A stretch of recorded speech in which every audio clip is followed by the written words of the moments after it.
All right, we'll go ahead and call to order the Wednesday, January 8th, City of Solon regular council meeting. With that, we will start with the pledge.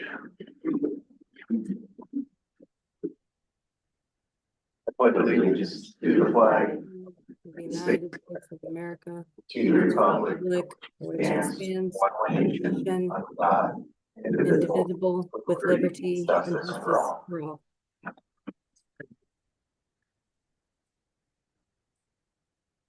Roll call. Duncan is absent. Farlinger here. Gabriel here. Kramer here. And Whitehead. Yes, here. Sorry. Well, Our civility pledge, we pledge to promote civility by listening, being respectful of others, and acknowledging that we are all striving to support and improve our community. Next, perfecting and approval of the agenda. Can be any changes to the agenda this evening? No changes. Do we have a motion to perfect and approve the agenda? I move to perfect and approve the agenda. I'll second. Farlinger? Here. Yes. Gabriel? Kramer? Yes. Whitehead. yes. That takes us to item 6, citizen speak. This is time for anybody here that would like to speak on any non-agenda items. Yes, go ahead. And, we do try to limit it to 3 minutes. I can do that. Just stay in place. Yep. All right. My name is Thomas McDaniel. I am a Solon-ish resident. I live on 140th, so just outside. I'm with Johnson County Livable Community Policy Board. We are appointed by Johnson County to make Johnson County as livable as possible for our aging population. A livable community is one that provides safe, valuable, or safe, walkable streets, age-friendly housing, transportation options, and so on. We currently have a survey that we're sending out to all residents, age 45 years and older. Postcards should be coming in the mail within the next week. And so the reason for my visit here is to see if I can get everybody on board to help notify people that this is not a scam that's coming in their mailbox, because it does direct you to a website. And I know with some of our older population, it can be somewhat unnerving to go to a website you don't recognize. The survey follows the AARP's 8 domains of livability, which cover transportation, safety, disaster preparedness, things of that nature. And the purpose of the survey is to determine what our next agenda is. Lately, we have been working with communities and the county on building codes for accessory dwelling units, for taking care of relatives on your own property in an outside unit. What we find from these surveys helps get us grants and AARP certifications and things of that nature. So if possible, I'd like to just leave a couple flyers, leave a couple postcards. We can hang one up on if you have a bulletin board or a door. I'm also going to stop at the library and a couple other places to do the same. That's all I have. All right. Is it something that we can post on the city Facebook page or website? That I don't know how we've handled this in the past with surveys or anything. Certainly, and if you recall, this is the group that we did were on the initial planning as they were preparing the survey. So we can definitely put some information out so people have a better understanding what it is, so they don't, don't Just toss it in the trash. Sure, we can do that. Thank you so much. Thank you. Is there anybody else for citizen speak this evening? All right. That takes us to the consent agenda. So this would be approval of the minutes from the December 18th, 2024 meeting. Approval of the list of bills, the treasurer's reports and transfers. Don't believe there's any building permits this evening. We have the beer and liquor license approval for Bluebird, and then a few appointments. Actually, they're reappointments from those expiring terms as well. I'll move to approve the consent agenda. I'll second. All right, Farlinger? Yes. Gabriel? Yes.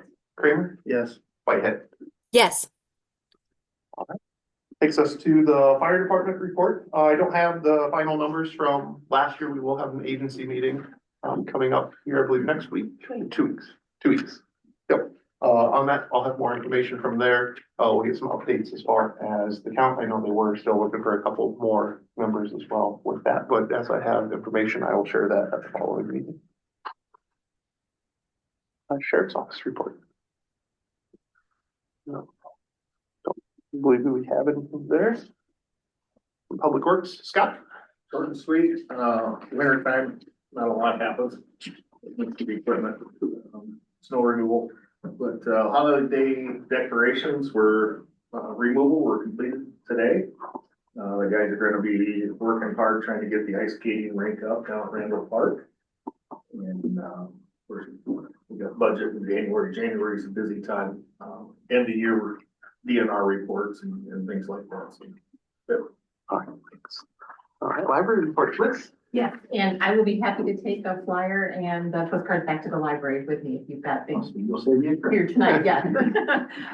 Sorry, I don't have a report. We don't meet in December, so I didn't put together my whole normal report, but I do have a couple announcements. We had 198 people celebrate New Year's Eve with us at the big balloon drop at the Family Life Center. Lots of fun. Thanks again to Public Works for all their help getting everything set up and then taken back down again. Really, really appreciate it. It was lots of fun. Winter Library Challenge going on till the end of January. So you still have many days left to get your codes and turn in your slips for small prizes and a chance to win the grand prize drawing. Our adult services person, Alexis, has submitted her resignation. We celebrated her 5-year anniversary here in September. And so she will be leaving our team. So we will be posting for that position and hopefully get to fill that soon.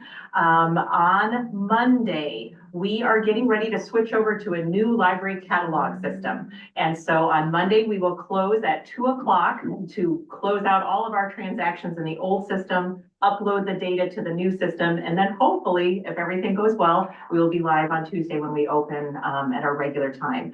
Anybody who has a library account, in order to log in, once we're in our new system, which is called Apollo, you will use your phone number for your password. You'll have the option of going in and changing that, but if you're used to a certain password from now on, after that Tuesday, it'll be your phone number, and we're happy to help you change that again. Saturday is Fun for All Night. 6 o'clock games in the gym, and then the Wild Robot at 7 with popcorn from Tyson's of Coralville donating again. And I think that is everything, unless anyone has any questions. All right, thanks, Liz. City engineer report, Dave. Yeah, a few things. Prairie Rose Lane, as you recall, back in July or August, we were looking at a project for the eastern part of that that's in pretty bad shape to do it in one, take the pavement out between the curb and gutter and redo that. So staff is working on trying to get that ready. Should have that ready for the next council agenda to set the bid schedule for that and get that project moving. There just wasn't enough interest to try to get that squeezed in this fall. The past fall, so we didn't do that. We decided to hold off till winter. Wastewater plant project, we were working on the handicap degradation analysis, and then the rest of the stuff that we've been working on is scattered throughout the agenda under new business, so we'll be able to come up. All right, thanks, Dave. City attorney, Kevin? Nothing. All right. That takes us down to proclamation. It is Human Trafficking Prevention and Awareness Month. This month. So this is a proclamation for that, the Human Trafficking Prevention and Awareness Month. Whereas human trafficking is the use of force, fraud, or coercion to compel a person into commercial sex acts or labor services against their will. Exploitation of a minor or commercial sex is human trafficking, regardless of whether any form of force, fraud, or coercion was used. There's no such thing as child prostitution. And whereas Iowa has seen a concerning rise in labor trafficking cases, particularly among immigrant children from Central America who are often forced into explorative agricultural and factory work under the pretense of opportunity, a trend mirrored in other rural communities across the nation. Sadly, sexual exploitation often goes hand in hand with labor trafficking, which can also involve illegal arms and drug trafficking in Iowa. And whereas despite increased advocacy and resources, there remains a stark gap between the number of survivors receiving assistance and the successful prosecution of perpetrators, and fewer than 5% of reported trafficking cases in the Midwest, resulting in criminal convictions in 2023. And whereas despite increased awareness and efforts, human trafficking continues to be underreported and often goes undetected, with a true extent likely underestimated due to the clandestine nature, the ability to hide in rural areas, and the reluctance of victims to come forward. Studies suggest that only about 1% of trafficking victims are identified. And whereas every business, community organization, faith community, family, and individual can make a difference by working to protect the vulnerable within their sphere of influence by addressing the problem of internet sex trafficking exploitation, especially that targeting Iowa's children. Nationwide, we moved away from a play-based to a screen-based childhood. 1 in 5 youth aged 10 to 17 report being approached by an online predator. Note that these are only the numbers reported. In 2023, social media platforms like TikTok, Facebook, and YouTube liked millions of pieces of child sexual abuse material, which were referred to the National Center for Missing and Exploited Children for further investigation. U.S. teens report spending an average of 9 hours a day online, excluding homework time. And whereas the city of Solon joins Chains Interrupted in their dedication to providing community outreach and education, legislative advocacy, training, promotion of services to survivors of human trafficking, and collaboration with law enforcement. And now therefore, I, Dan O'Neill, Mayor of Solon, Iowa, do hereby proclaim the month of January as Human Trafficking Prevention and Awareness Month and encourage all of our citizens to become more informed on this growing problem, to be vigilant and report suspicious activity, and to work towards solutions to end trafficking in all its forms in our community. For assistance with this, reach out to Chains Interrupted at 319-364-0222. If you see something that doesn't look right, reach out to the National Human Trafficking Hotline at 888-373-7888.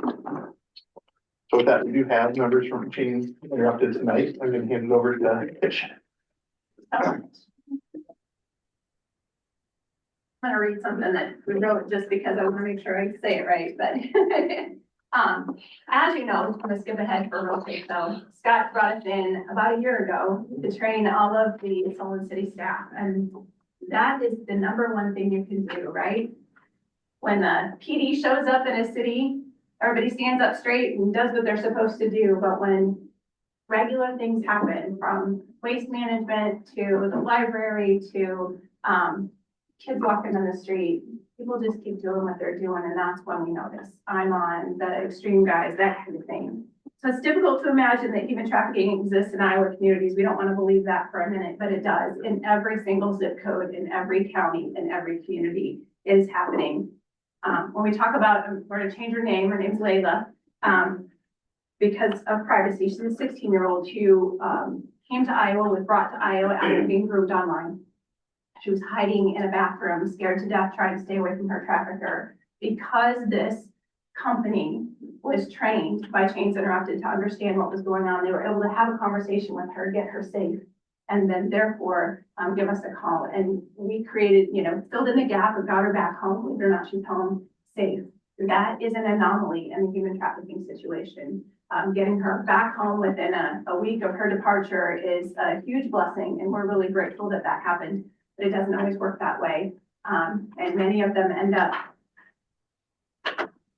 trafficked for a period of time. So anyhow, we're happy to report she's safe. So thank you, Mayor Dan O'Neill. Thank you to your staff, Cammie and Susie. You guys are always great about helping me get this done. Scott, thanks for bringing us in, and the library for paying attention, educators, community leaders, and your commitment to raising awareness for this. It's important. It's really important.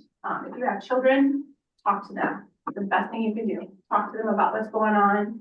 Put some filters on their phone, but remember they've got friends and they've got other places they're going to be. So you can do all the things to this thing, but if you don't talk to this in their heart, it's not going to happen. You're not going to keep them safe, and we want you to keep them safe. I appreciate your time. I would love a picture and to post you. Are you comfortable? Yes. On that? All right.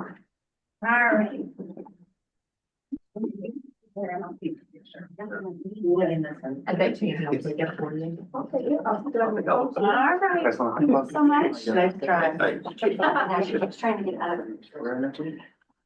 Come on, come on. Thank you so much.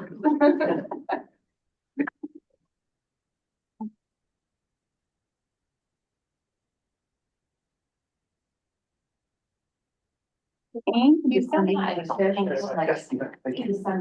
I will, absolutely. Thanks for Thank you coming very in. much. Thanks, guys. We'll probably both.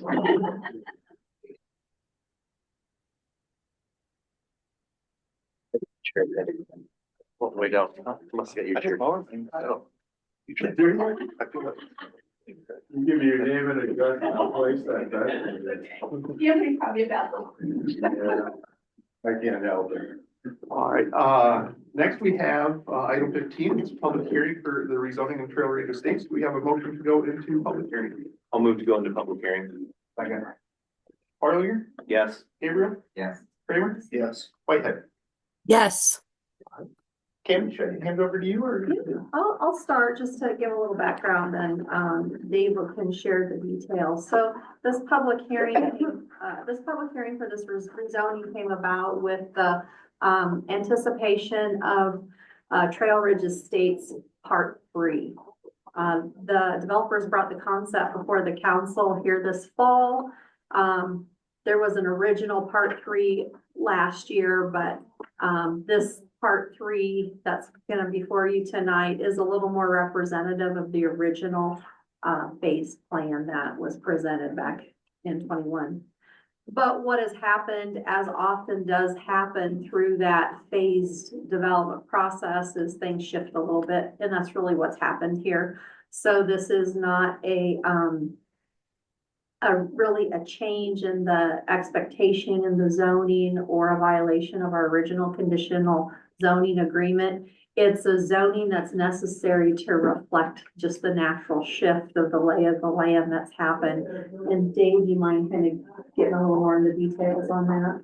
Sure. So in Trail Ridge, there was a preliminary plat that was initially submitted that showed a cul-de-sac in the upper northwest corner. And, the streets followed general alignment as they do now, but that cul-de-sac has caused some lots to shift as they remove that. They also dropped some lots on the west side of the street.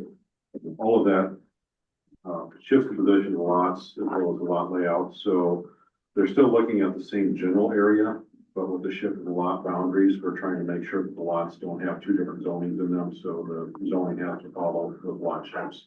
And with those minor adjustments, we're just making the revision to the zoning to conform to that. Nothing really substantial, just basically a bookkeeping process. So. Thank you. One of the complications, and we've talked about this, is that because the phases aren't following exactly how it was originally intended, it's creating this extra paper trail. And so what you're going to see tonight is that you're going to see a conditional zoning agreement pertaining to a part, and then you're going to see a developer's agreement pertaining to a part, then you're going to see a preliminary plat resolution pertaining to a part. And that's our administrative kind of fix to the not following the original plan, but often developments that are phased over a period of years don't follow to the T. And so that's probably a pattern you're gonna see going forward, is know that we have the master conditional zoning agreement, but we're also gonna have conditional zoning agreements with each part, just to make sure we're catching and covering all the bases. So you kind of just setting up for what you're gonna expect to see tonight. What we did look at is, well, some of the nuances we want to make sure of. If you recall, part of the subdivision is R3, and R3, as we know, it is typically multifamily. But in the case of this subdivision, the council allowed single family R3 lots. So we want to make sure that it's clear that any rezoning for any of this rezoning for R3 is for single family R3, not multifamily R3. And so that's what those conditional zoning agreements for each part, we're going to make sure, we're just trying to make sure we're covering our bases. So there's not some confusion down the road, or not somebody who feels that things were approved one way and then changed later, because that's not what's happening. It's just really to make sure the land that zoned fits the lots that as they are laid out, if that makes sense. So that's the rezoning before you tonight. You'll see it's quite lengthy, and they've set it up in tracks because that's the way Kevin and Dave felt it's the best way to do it. And then those tracks are identified by boundary descriptions that are intended to align with the preliminary plats before you. This is going to clean up, intended to make sure everything's nice and clean. Adam, is there anything you have? No, I don't go. So as Kevin said, it's basically, 2 years ago when we annexed and zoned it, And with the different types of zonings, we projected where we thought the points were gonna be on the, when we laid out the next phase. And now that we've laid out the next phase, it's basically like you take that tracing paper over top of it and get the points to the right spot. We're not adding lots, we're not changing any of the zoning types, we're just making the points on the map exactly where they'll be legally, so that it's cleaned up in the future. Any questions, comments, from anybody?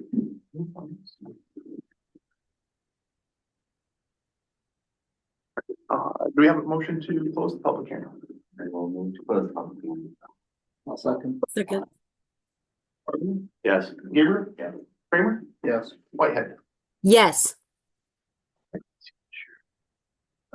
We went over the sheriff's report, anything that you have for us? For you, unless it's something for me. Oh, believe it you. Thanks for stopping. Yeah, of course. Appreciate it, thank you. Thank you.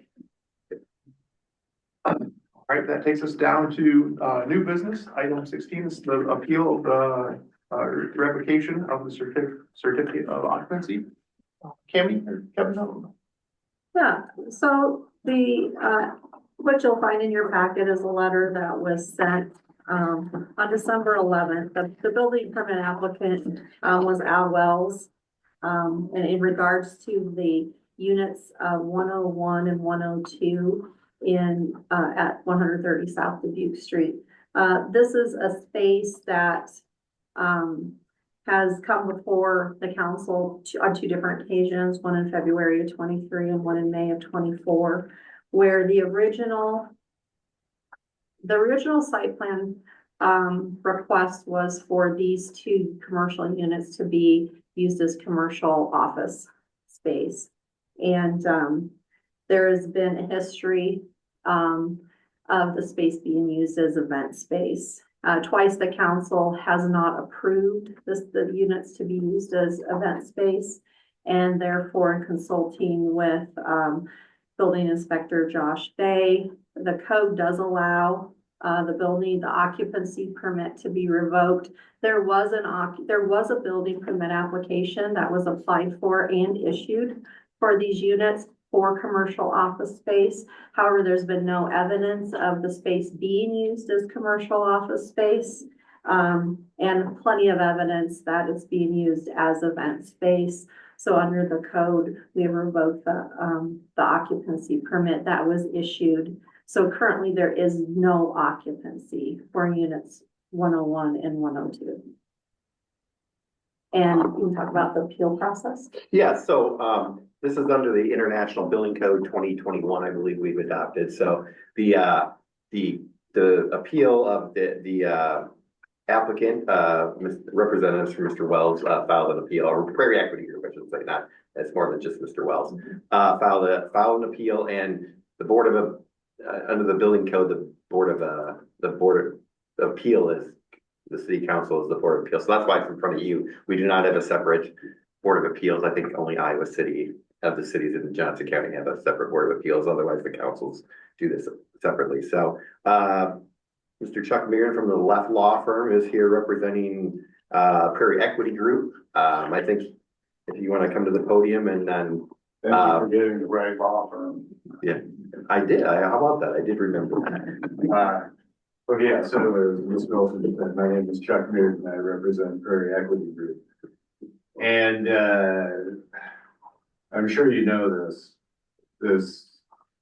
I don't know if you want to go through the whole history of this, but right now, I guess I would suggest to you that this revocation based on being used as a gathering hall is a little premature, because I think we have a trial coming up on January 30th as to whether there is a violation of your code by using it as a gathering hall. But I guess at the end of the day, more important than going to a trial, it would be nice to find a way to work all this out. And I think and I don't know if you really want to get into the weeds on this now, but there are arguments under your original developers agreement. This whole issue is about parking.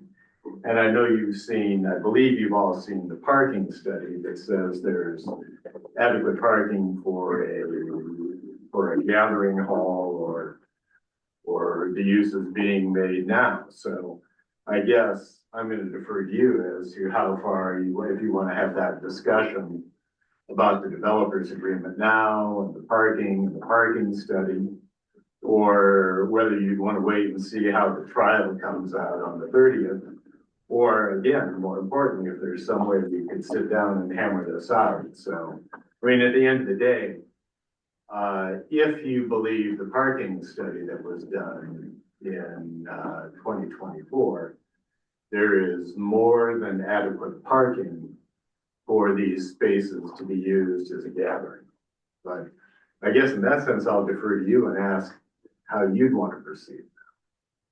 I believe we're here because it has been revoked. Right. Previous representation for the Prairie Equity Group has come in. I believe we have laid out what needs to be done for a change of use.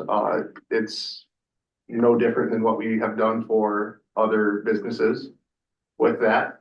And I would say that the group that you're representing has continued to violate codes that we have with that. So I guess where we're at today is I feel we have made it pretty clear what needs to be done. When there has been utter disregard, if you could let me finish real quick, I'd appreciate that. But there's been utter disregard for what we have requested. And so that's why we're at where we are today. And I'll chime in on that.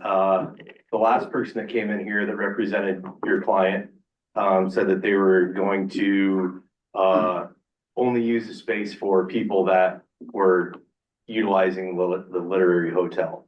However, they have signs up there that you can rent it out. That we could walk down there right now. There's still a sign out there that says that it could be rented out for X, Y, or Z events.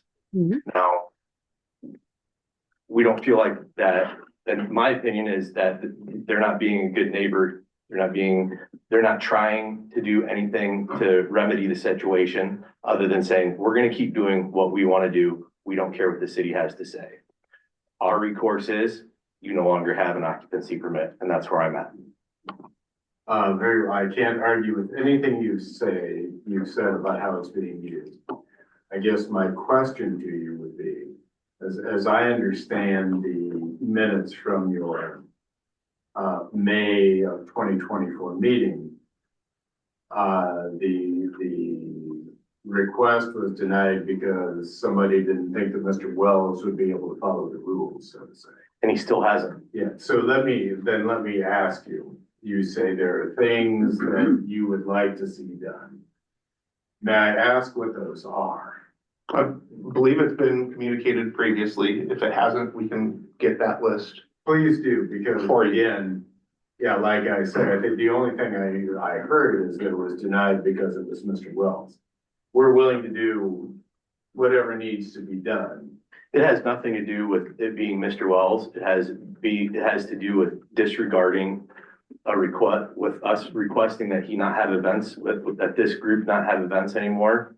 And they still had events in there. I drove by there on New Year's Eve. There was people going in there for another event. So they're not even trying to follow what we've asked at all. They're just blatantly saying, we don't care what the city says. We're going to do what we want to do. And as a city, we're not okay with that. They've also informed of future events. I believe Cami has received an email stating that these events will be taking place. I don't know if the dates were laid out or not. Again, another example of utter disregard where they know where things stand, and it's almost trying to rub it in our face that they're going to do what they want to do with this, where it is not the code of use. It was not approved. It was approved for commercial office space. It is not being used under that circumstance. We're not treating them any differently than any other business in town. Whereas anytime we want to change the use, we go through the process. We lay out what needs to happen. I believe that has been done. And just because they disagree with what we state needs to be done, doesn't mean that you can continue to act that way. And when I say, I don't mean you personally, but the group. Oh, I've done a lot of I'm making bookings you're on my part. I've done one. Well, that's fine. If I could, again, if I could have your attorney tell me exactly what needs to be done, because like I said, I know there was a parking study done. I know it showed there was adequate parking. And I don't know what else needed to be done, but I mean, everything else you said is 100% accurate, and I'm not here to argue with you about it. I'm here to try to find a way out of this mess for everyone, so. I guess, so we have this trial coming up in a couple of weeks. Could I beg you to have your city attorney tell me what needs to be done to get this to be used as a gathering hall before we all have to go to court and all of that nonsense? If you want me to, I will get back to it.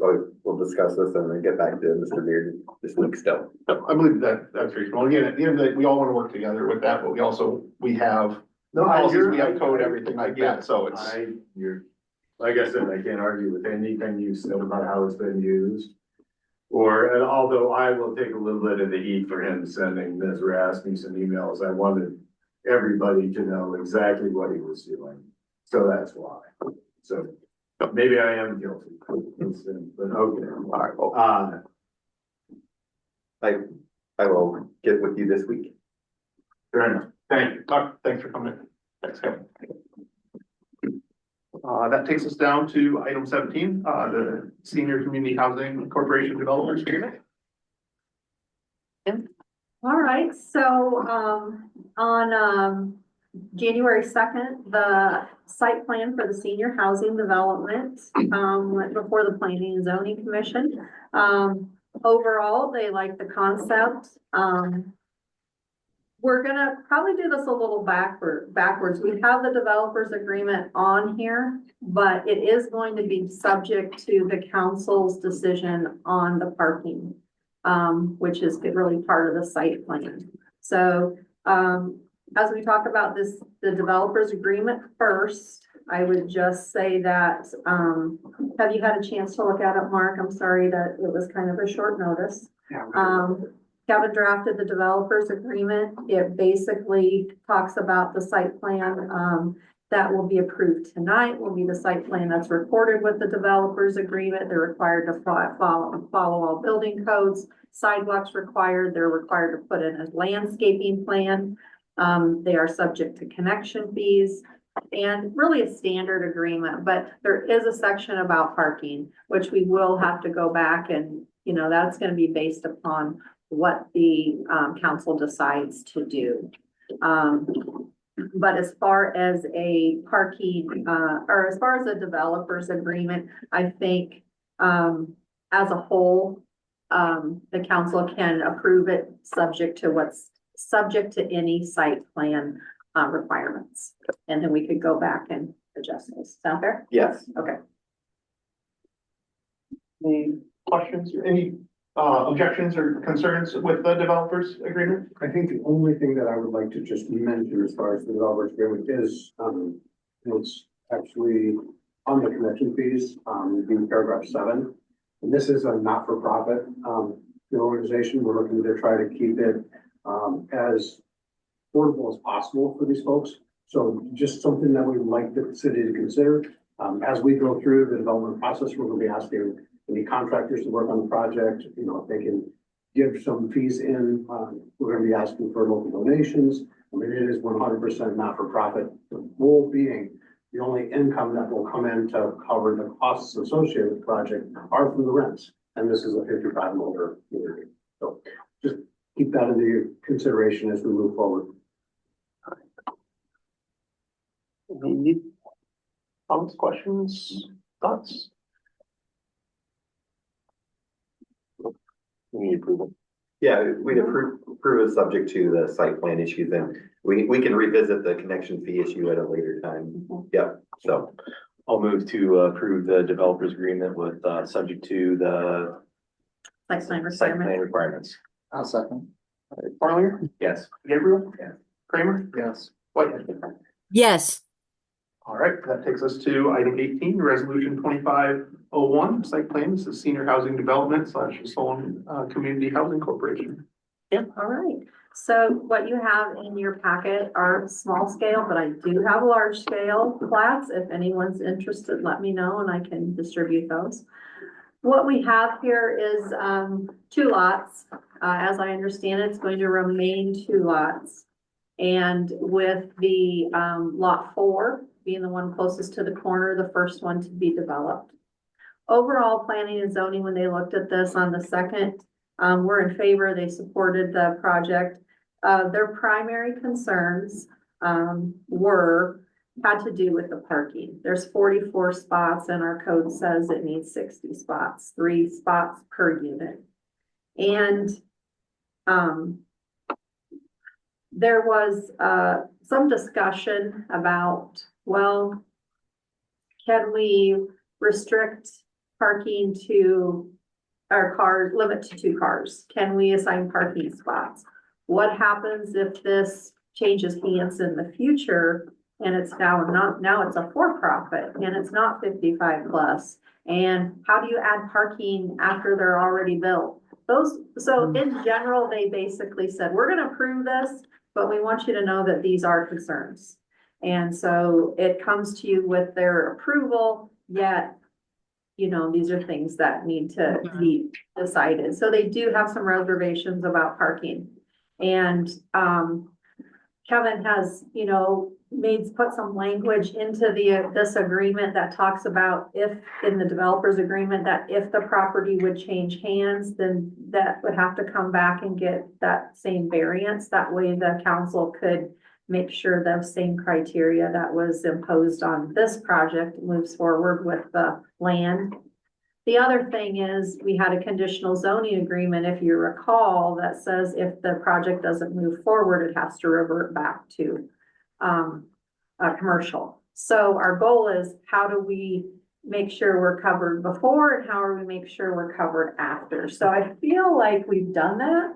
So, would it be similar to what we did with with E and J, where they had the commercial below and the condos above, or if they want to sell it, they have to get council approval? Would it be something similar to that? So what I wrote in there was that it changes hands at the variant, or if the council sees fit to grant a parking variance, the parking variance ceases and the new owners would have to come back to get the same parking variance from the council at the time. I mean, this could be work. None of us will probably be here, so, but that way, and it's in this chain of title, so anybody who purchased that will know that that's in the developer's agreement, and that provision I would guess that they would have that done before they completed any sale, because it would be, that would be a problem if they didn't have enough parking.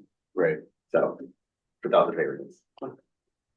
That's it. Parking is definitely a hot topic on it, and there's a lot of concern with it. I believe Mr. Phillips has talked, you have other properties, or you're part of other properties where we've done some counts. We drive with by that. the property next to the Catholic Church, right, and I took a couple pictures, and there's 11 people that drive, and we're sitting at, 20 units. So when you go 55 plus, there's just a natural ability here that you may not have, having 3 per.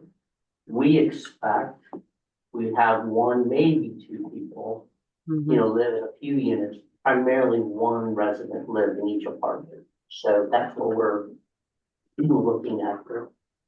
And then there was a question from the zoning board that, could we put it in the lease that we limited the number of spaces per apartment? That is, we can't do that.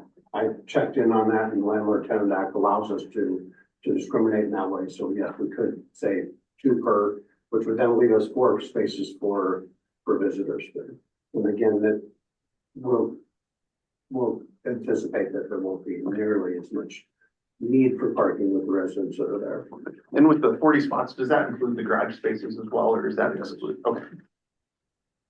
So I think based on knowing you can limit it within your leases, knowing that we've seen there's kind of some evidence of not overflowing lots with your existing places in town, I feel comfortable moving forward with it. I really like the language, if it changes hands, that we come back and revisit, because again, parking is a very hot topic. That area is very busy with some of the businesses over there as well. That's my take, but I would like to hear everybody's feedback.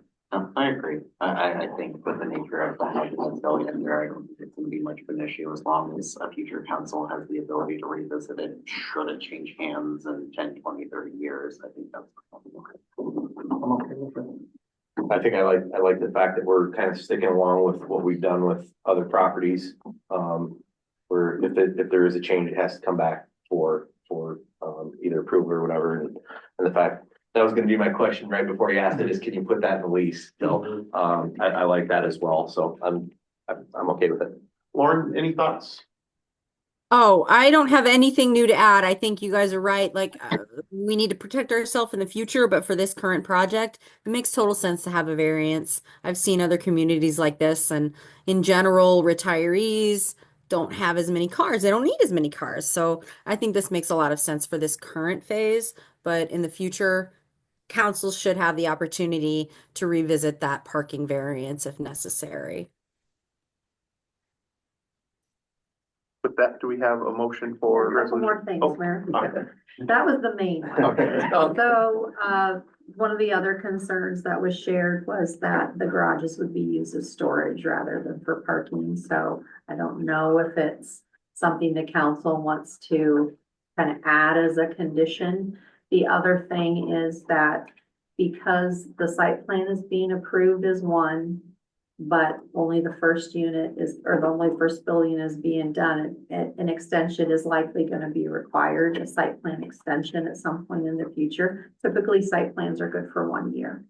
So just be aware of that. Bless you. And then there was a few items that I'd like Dave to speak on, and it has to do with the access and also the fire department. Yeah, there were a few things that we discussed at planning and zoning. The access coming in is going to be directing traffic towards the houses to the east. As you approach that, headlights at night will be shining that direction. Any questions, they put some buffer in there. The updated landscaping plan does have some shrubs. They're 18 inches tall. I don't know about the effectiveness, so if that becomes an issue, I think it's just something we're going to make sure that if there are complaints, that they address that. Same thing coming off of the road from the north and turning south. That same turn motion is going to have those headlights eventually directing towards those houses on the east end of that. So we just need to be aware of that, that has to be addressed, and that's been expressed, and we'll have to make the adjustments if necessary. Is there a fence along there now? I think that fence is on all help with it, but just keep in mind that there could potentially be an issue. We asked if they reach out to the fire department to determine whether or not the hydrant spacing on the existing street is sufficient to provide fire protection for those 2 units, or if there has to be an internal fire hydrant. I don't know if there's been any feedback from the fire department yet, but that was going to be addressed as the information became available. And then the last item that we had made a stipulation was that the stormwater plan be reviewed. The concern was that the analysis was done for the 5-year event, but not the 100-year event. And a lot of this is going to be impervious, 70% of it plus. So all of that flows to the south and then gets collected by storm sewer and heads west onto Windflower Lane. They have revised the pipe sizes and the layout with the most recent site plan, and that was updated today. They gave us the new drainage report and new drawings. And they have made the adjustments necessary to capture and convey that 100-year storm over there without overtopping the curve on the turnaround or bump out at the south end or the retaining walls. So all of those have been addressed in their most recent site plan. And I think the access agreement Yes. is the last thing. Yes, since this is going to be done as 2 separate lots, there is a dashed line on the south side of that driveway. They have provided an easement for shared access, since both the north and south will be using that center that straddles that property line. And that will have to get recorded, as well as the street going up to the north, since that through traffic from the south could potentially go there and then out. Anywhere where that south unit would be driving on property that is dedicated for driveway that is on the north, have to have that access agreement. So that has been provided, and it covers the required area. Any questions over the additional items discussed? From the fire coverage with the hydrants, have you been able to connect with the fire department? Yes, we've made a couple of attempts and haven't had haven't been able to touch base yet. I would just add really quickly, Dave is correct, the install size is 18 inches high, the church size is 3 feet for that screen.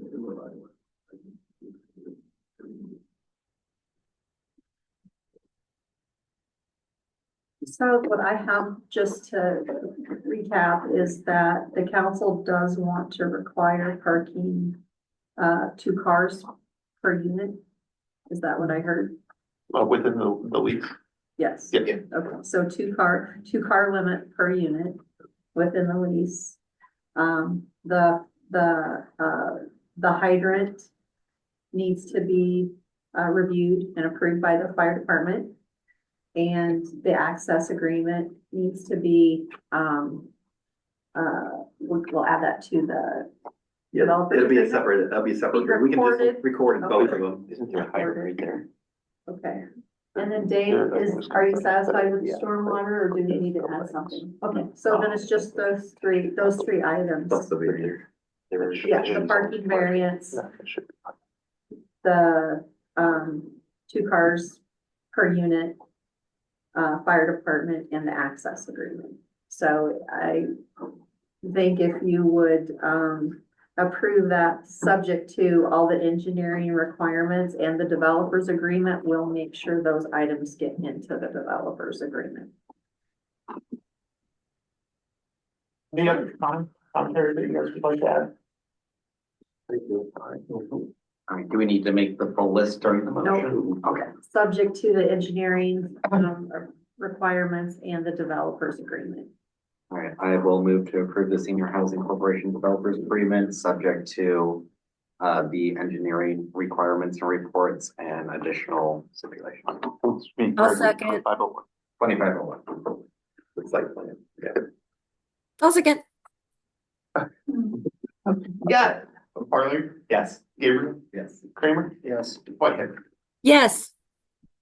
That takes us to item 19, the ordinance number 490, rezoning Trail Ridge Estates.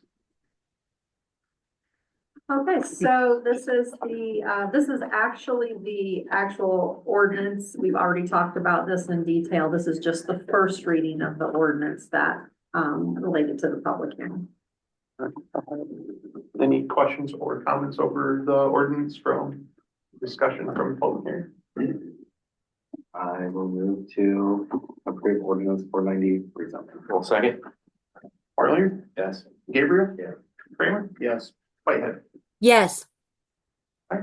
Takes us to item 20, conditional zoning agreement, Trail Ridge Estates Part 3A. Assumption this is still from the public hearing information as well. Yes, I drafted those and I received comments back from their attorney for parts, this conditional zoning agreements for 3A and 3B that they have no changes, so they're ready to go. It's just changing lot numbers is basically what it's doing. To make sure they align with that. With the original, yeah. We have a motion for the conditional I'll move zoning. to approve the conditional zoning agreement for Trail Ridge. Farley, Yes. Gabriel? Yes. Kramer? Yes. Whitehead. Yes. All right, that takes us to item 21, Trail Ridge Estates Part 3 Developers Agreement. Kevin, any updates from? I did send a draft over, and it was only yesterday because we were still going back and forth on some things when we had some changes to, the numbers on the lots, so I did get some, I think Cammy. There's has a few better- comments. So typically, I think we just have a little wordsmithing to do yet. But I think overall, the framework of the developers agreement is subject to final review by, city attorney, Kevin Olson, because basically, communities do things a little different. In some communities, you can post a bond far before all the infrastructure's in. And that's the language that's being proposed. We do not do that here. Infrastructure goes in, there might be an opportunity to escrow if there's a few items not done. It's just a wordsmithing we've got to clean up. That was the only real thing that I saw in that agreement that really needed to be.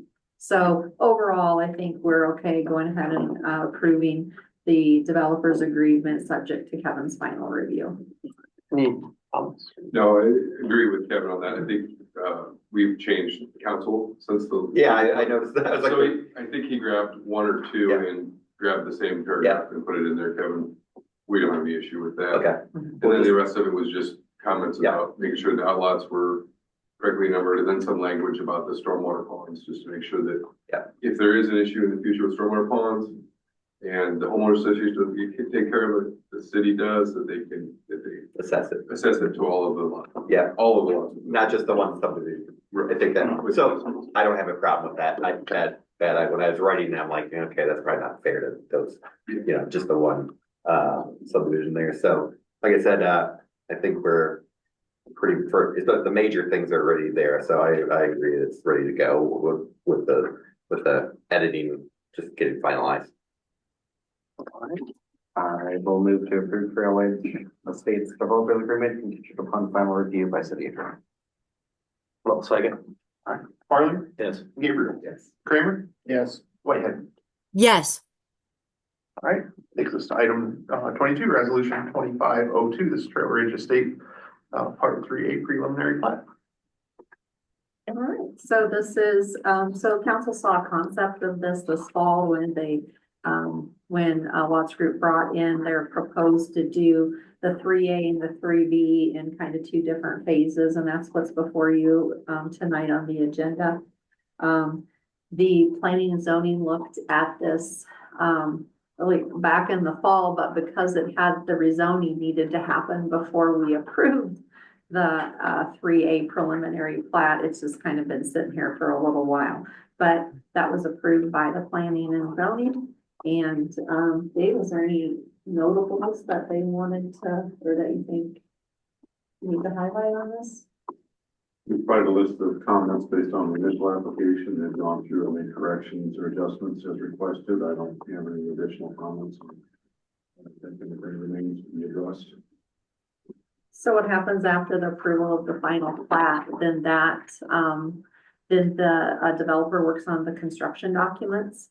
And those are the in-depth details of infrastructure. Those come today. Once he's approved those will come back to the city council. And then based on those construction documents, the developer can apply for their water and their sewer permits from DNR. And then construction can begin. So there's another step after this before we see any really any change out there. Questions or comments from you? We have a motion for resolution 2502. We'll move to approve resolution 2502. I'll second. Bartley, Yes. Gabriel, Yeah. Kramer, Yes. Whitehead. Yes. All right, takes us to item 23, the conditional zoning agreement for Trail Ridge Estates Part 3B. This is really just ditto of the last three things you did on part 3A. The planning and zoning looked at this in their other January 2nd meeting. They had really very few comments. This is all essentially the same type of zoning in this part. And so the conditional zoning was kind of easier on you. Yep, there's zoning and their council did not request any changes, so I'd ask that be approved. Any questions or comments? Nope. I'll move to approve conditional zoning agreement, part 3D. Bartley, Yes. Gabriel, Yes. Kramer, Yes. Whitehead. Yes. Takes us to item 24, this is Trail Ridge Estates Part 3B Developers Agreement. I think this is kind of the same thing, like I said, same thing. There's some wordsmithing that needs to be done, but otherwise, subject to my approval with the final language, it's ready to go. All right. Adam, anybody? All right, do we have a motion for the 3B Developers Agreement? I'll move to approve the 3B developers agreement with Kevin Towers. Second. All right, Barlinger, Yes. Gabriel, Yes. Kramer, Yes. Whitehead. Yes. Takes us to item 25, resolution 2503. It's the Trail Ridge Estates Part 3 preliminary plat. Any Very few comments from P and Z on this, very smooth, any notables, Dave, that you feel we should share? No, similarly, we provided a list of comments, they've addressed those, I don't have anything else that remains to be addressed. Move to approve resolution number 2503. I'll second. Bartley? Yes. Gabriel? Yeah. Kramer? Yes. Whitehead? Yes. Takes us to item 26, resolution 2504. This is the 2 Mile Fringe area preliminary and final plat rezoning request. Kim? So correction, this is just the rezoning. When I first looked at it, I thought they were asking us to do a final and a preliminary plat, but it was the boundary line adjustment. You may recall that this came to the council last year. Who owns that? I'm sorry, their name has lost me. Oh, Kroll, Evelyn Kroll. Oh, this is a parcel out on Highway 1 where they've remodeled that farmhouse. And so they have done some remodel and some additions, and apparently they need a little more room to finish off their plans. So there's a boundary line adjustment that has been submitted to the county. But because the boundaries are changing, if you'll recall, they were making the part where they were separating the part where the house was and zoning that as residential and everything else is ag. So now that they need a little bit more room for their updates, they just, that boundary line adjustment also needs rezoned to residential. Is that a fair synopsis, Dave? Yes. Okay. And so, this is Nick Havlicek, who, was unable to be here tonight, but, it seems pretty, it seems like a fairly minor rezoning situation. I'll move to approve resolution 2504. Yes. Gabriel? Yes. Kramer? Yes. Whitehead? Yes. All right, that takes us to item 27, the option agreement on the Kessler property. Kelly? I'll defer to Scott or Dave on this. Or the streets committee, who's been kind of part of it. I was actually approached by Ms. Kessler. She inquired about the possibility of selling her parcel or was thinking about selling her parcel. So we brought this, came back, talked to Tammy about it. One of the things that we've been thinking of is the Steinacher Street reconstruction. There's also some possible proposed development west of Steinacher Street, and we all thought at the time that this might be beneficial for the city to take over partial ownership of this parcel, or at least see, you know, if she'd be willing to sell. We brought this before the streets committee. They were in favor of it. Mr. Olson drafted an agreement. One of the things we didn't want to do is spend the time and the money resources having this property surveyed and appraised, and for her benefit only. So we put it in the agreement that, you know, we have a first right of refusal, and that, you know, this wasn't gonna be shared with her until an agreement is made. So I met, Kevin drafted the agreement. I met with Ms. Kessler, and she agreed to the agreement and signed it, and now it's before the council. Can I ask a question? Yes. What's happening with the little jail building? That could be, right now it's all one big lot. Okay. So we just kind of look, you know, that would probably be subdivided so it would stay with her property. Okay, just checking. I love that building. I'm in favor of this. This is great. Any other questions or comments? All right, do we have action or a motion for the option agreement? I'll move to approve the option agreement. Second. Right, Barton? Yes. Gabriel? Yes. Kramer? Yes. Whitehead? Yes. All right, this takes us to item 28, resolution 2505, it's the employee handbook update on sick leave. Kim? Yeah, the Personnel Committee met in December and reviewed a handful of items. There's a few items that, you know, are in the works for discussion, but this is one that came up that felt like, you know, was a benefit to, full-time staff and could be implemented fairly quickly. The, employee handbook allows for up to hundred and 20 hours of accrued sick leave to be used toward dependent care, which is equivalent to 3 weeks. And, the Personnel Committee, discussed updating that to 4 weeks. And that would allow, an employee to use paid sick leave toward family leave. With the idea that if there was the birth of a child or a long-term need for child care, that would allow 4 weeks paid. So the resolution just makes a change that accrued sick leave can be used toward dependent care, for an additional 40 hours over what it currently states from 120 to 160 hours.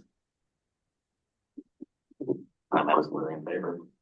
I think it's a great thing we have. It's adding, again, another benefit, to our staff that we're constantly reviewing and everything like that. And if we're able to expand that to another week, I think that's great, knowing it's accrued time. So it really benefits, as folks stay with the city longer and longer. I think it's a great thing, especially knowing we have some childbirths, coming up, or we just had one. A recent childbirth in Public Works, and then we're due for another one in July.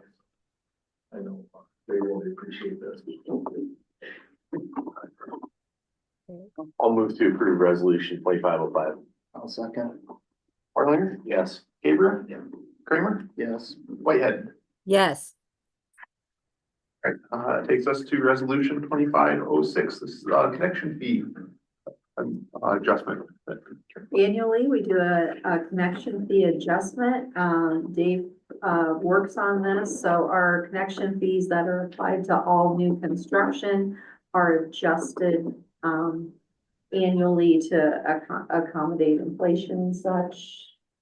The index that we tied this to is the engineering news record construction cost index, which looks at construction materials cost, and then that takes the year-end average adjustment for that year. And each year we use the previous end of year adjustment number put in our table here. So the 2024 ENR average index listed on there, that 13,571 is the number that is adjusted. And then that calculates what the fees are for each of those every year. So because for our ordinance tied to that index, we just an update for the Any questions or comments? I don't know. Do we have a motion for resolution 2506? I will move to approve resolution 2506. I'll second. Farlinger, Yes. Gabriel. Yeah. Kramer, Yes. Whitehead.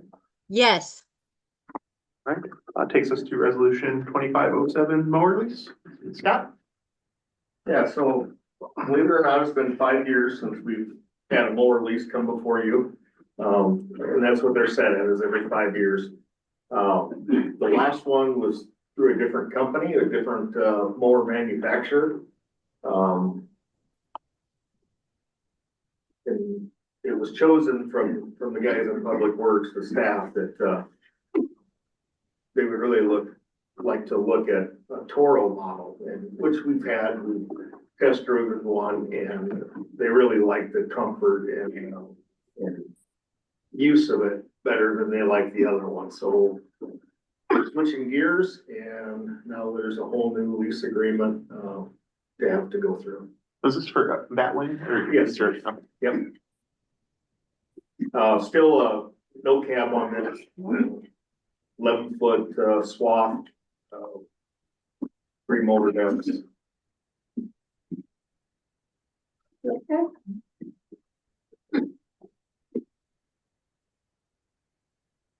Any questions or comments from anybody on this? All I'll move to approve resolution 2507. Bartley? Yes. Gabriel? Yes. Kramer? Yes. Whitehead? Yes. Okay, that takes us to item 31, fiscal 26 budget schedule. Kim? I included the budget schedule in the packet. We are going to plan on meeting the next 3 Wednesdays here at 5:30.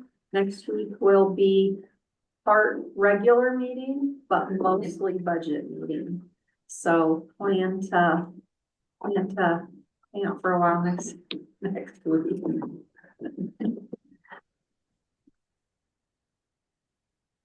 Bring sleeping bags. Yeah.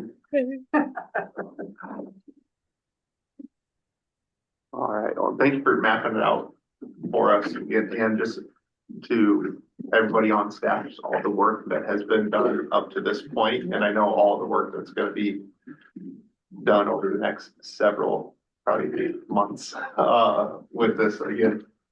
I feel like from every budget previous, we have done a ton of pre-work that makes our job significantly easier. So again, just thank you in advance for everything you're about to do. To all the department heads, thank you for all the work that you've done in the past and leading up to this to help make our job significantly easier, coming in with reasonable budget, things like that, where we don't have to pick and choose where we're cutting from with everything. So it's very much appreciated. I think I can probably speak on behalf of everybody for that. All right. With that, we'll jump to other business. We have the updates before we go into closed session with that.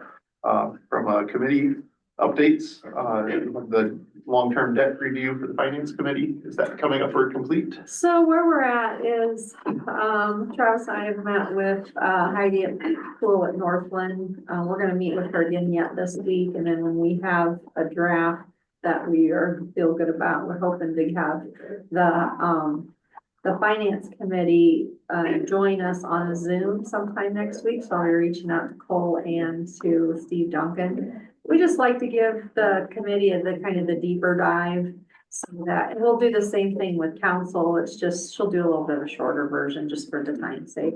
That's coming along.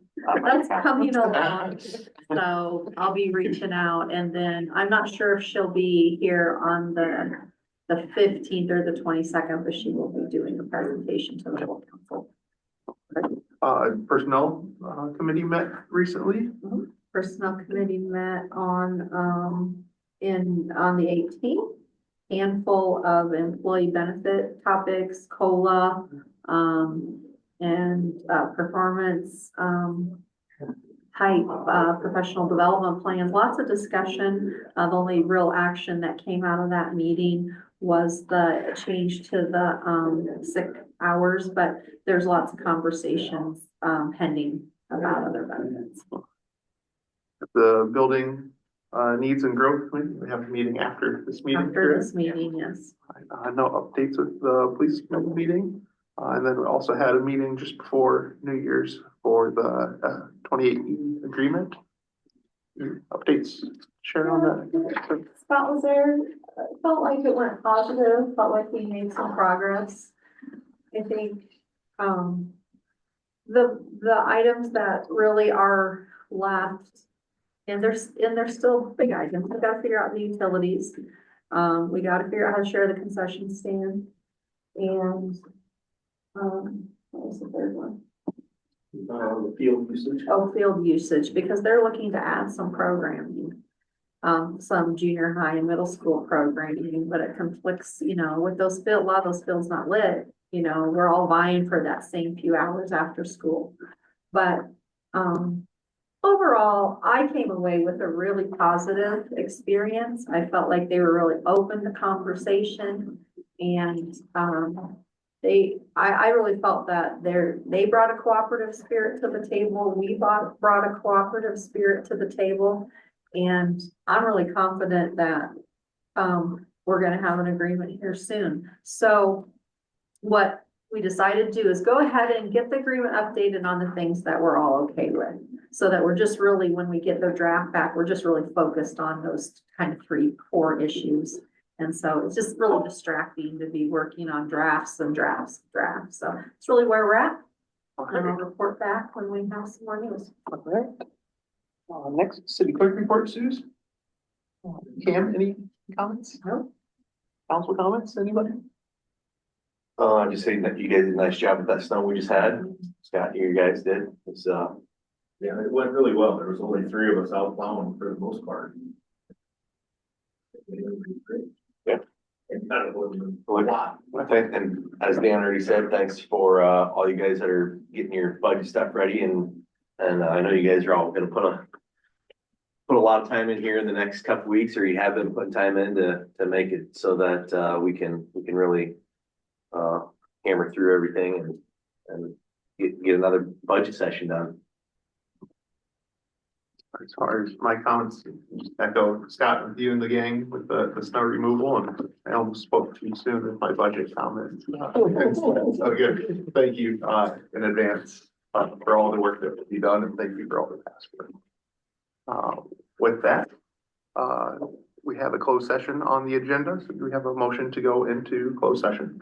I'll move to go into closed session. Okay. Harlan, Yes. Gabriel, Yes. Kramer, Yes. Whitehead. Yes. All right, we will be going into closed session. Very